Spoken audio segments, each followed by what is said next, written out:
1 കൊരിന്ത്യർ അധ്യായം 5. നിങ്ങളുടെ ഇടയിൽ ദുർനടപ്പ് ഉണ്ടെന്ന് കേൾക്കുന്നു. ഒരുത്തൻ തന്റെ അപ്പന്റെ ഭാര്യയെ വെച്ചുകൊള്ളുന്നു പോൽ. അത് ജാതികളിൽ പോലും ഇല്ലാത്ത ദുർനടപ്പ് തന്നെ. എന്നിട്ടും നിങ്ങൾ ചീർത്തിരിക്കുന്നു. ഈ ദുഷ്കർമ്മം ചെയ്തവനെ നിങ്ങളുടെ ഇടയിൽ നിന്ന് നീക്കുവാൻ തക്കവണ്ണം നിങ്ങൾ ദുഃഖിച്ചിട്ടുമില്ല.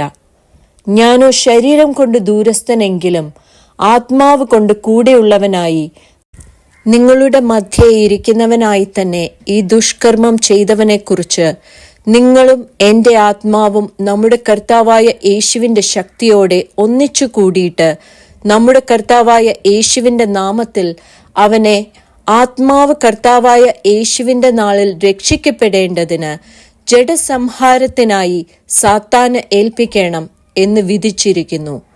നിങ്ങളുടെ പ്രശംസ നന്നല്ല. അസാരം പുളിമാവ് പിണ്ടത്തെ മുഴുവനും പുളിപ്പിക്കുന്നു എന്ന് അറിയുന്നില്ലയോ? നിങ്ങൾ പുളിപ്പില്ലാത്തവരായിരിക്കാൻ തക്കവണ്ണം പുതിയ പിണ്ടം ആകേണ്ടതിന് പഴയ പുളിമാവിനെ നീക്കിക്കളവിൻ.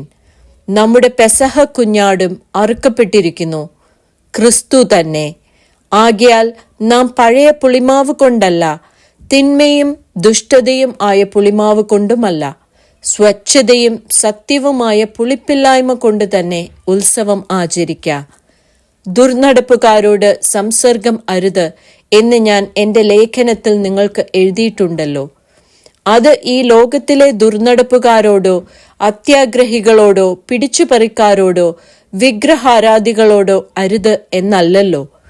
അങ്ങനെ എങ്കിൽ നിങ്ങൾ ലോകം വിട്ടു പോകേണ്ടി വരും. എന്നാൽ സഹോദരൻ എന്ന് പേർപ്പെട്ട ഒരുവൻ ദുർനടപ്പുകാരനോ അത്യാഗ്രഹിയോ വിഗ്രഹാരാധിയോ വാവിഷ്ഠാണക്കാരനോ മദ്യപനോ പിടിച്ചുപറിക്കാരനോ ആകുന്നു എങ്കിൽ അവനോട് സംസർഗം അരുത്. അങ്ങനെയുള്ളവനോട് കൂടെ ഭക്ഷണം കഴിക്കപ്പോലും അരുത് എന്നത്രേ ഞാൻ നിങ്ങൾക്ക് എഴുതിയത്. പുറത്തുള്ളവരെ വിധിപ്പാൻ എനിക്ക് എന്ത് കാര്യം? നിങ്ങൾ അകത്തുള്ളവരെ അല്ലയോ വിധിക്കുന്നത്? പുറത്തുള്ളവരെ ദൈവം വിധിക്കുന്നു. ആ ദുഷ്ടനെ നിങ്ങളുടെ ഇടയിൽ നിന്ന് നീക്കിക്കളവിൻ.